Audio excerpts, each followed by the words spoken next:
여러분들 반갑습니다. 나무사 합격의 길 이건우입니다. 제가 지금 영상을 찍고 있는 9월 26일은요.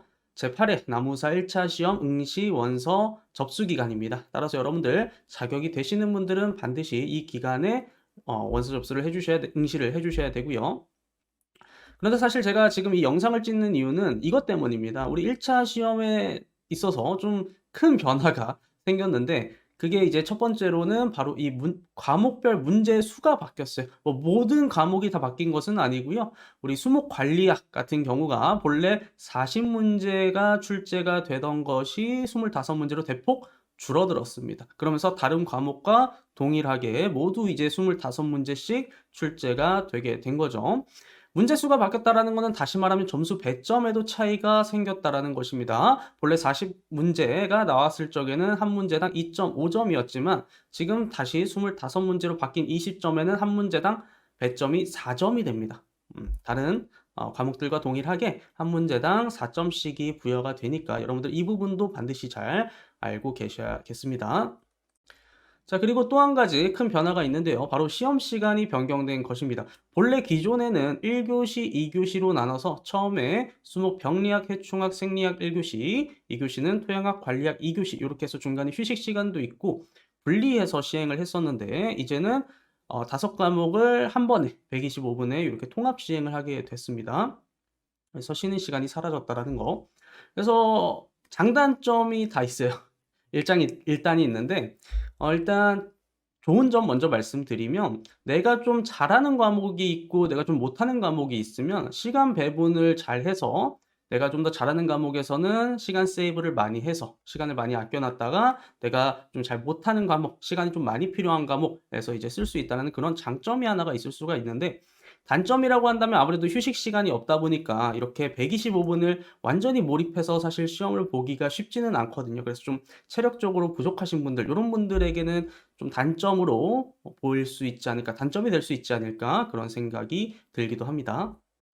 자, 그래서 맨 처음에 이 변경 사항이 공지가 나고 난 다음에 많은 분들이 궁금해하시고 또 걱정을 하셨던 부분이 수목관리학의 40문제가 출제가 되던 것이 25문제로 바뀌었으니까 앞으로 이 수목관리학에 대한 문제가 어떤 식으로 출제가 될 것인가에 대한 궁금증이 많으셨었죠. 질문도 많으셨고.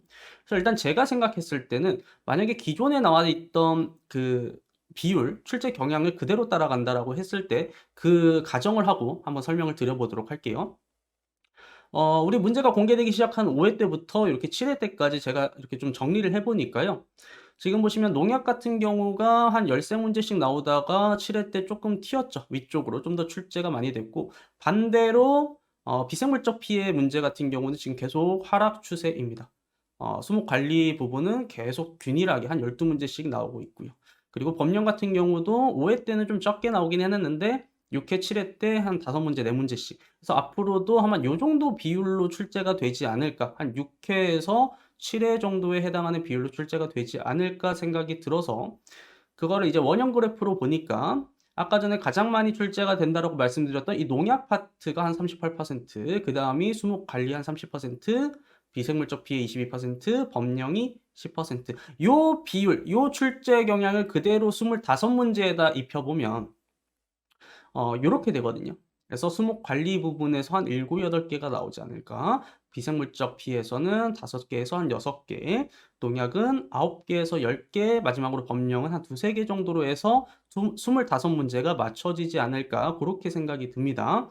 그래서 물론 이것은 기존에 출제가 됐었던 경향들을 가지고 말 그대로 추정치이기 때문에 여러분들이 그 부분을 좀 감안해 주셔야 되기는 하겠지만은 제 생각에는 아무래도 최근에 2차 시험도 그렇고 농약에 대한 비중이 좀 많이 올라가고 있는 추세라서 농약 같은 경우에는 최소 9문제 이상은 그래도 출제가 되지 않을까. 그래서 여러분들이 수목관리학 준비하실 때 예전에 농약을 아예 좀 포기하고 가시는 분들이 있으셨어요. 내가 수목관리 비생물 법령만 보고 농약은 좀 어렵기도 하고 난이도가 좀 어렵기도 하고 암기해야 될 것도 많고 시간이 너무 많이 잡아먹으니까 이 부분을 정말 조금만 공부를 하거나 아예 안 하고 가시는 분들도 계셨는데 물론 그렇게 하셔서 합격하신 분들도 계시고 하지만 이제는 비중이 너무나도 높아졌기 때문에 절대 그렇게 하셔서는 안 되고요. 충분히 농약 파트도 여러분들이 공부를 하시고 들어가셔야겠습니다. 자, 이렇게 시험이 얼마 남지 않은 시점에서 가장 중요한 두 가지를 꼽으라면요. 첫 번째는 아무래도 기출 분석이 되겠습니다. 저희 카페에도 아직 많지는 않지만 계속 꾸준하게 기출 분석에 대한 글을 올려드리고 있거든요. 확인을 해주시면 너무나도 좋을 것 같고, 두 번째로는 멘탈 관리입니다. 내가 아무리 준비가 잘 돼 있어도 시험 날 혹은 시험 전날까지 이렇게 멘탈 관리가 제대로 돼 있지 않으면 내 지식 수준과 무관하게 시험에 합격하지 못하는 경우들도 있거든요. 그래서 여러분들 멘탈 관리를 위해서는 아무래도 많은 분들의 합격 수기 같은 것도 읽어보면 좋겠죠. 그래서 나와 좀 비슷한 처지에 있으신 분들의 합격 수기 이런 것들을 한번 찾아보시면서 읽어가시면서 멘탈 관리도 잘 시험 날까지 해주셨으면 좋겠습니다. 자, 그럼 오늘 여기까지 이야기 드리도록 하고 또 다음 시간에 뵙도록 하죠. 감사합니다.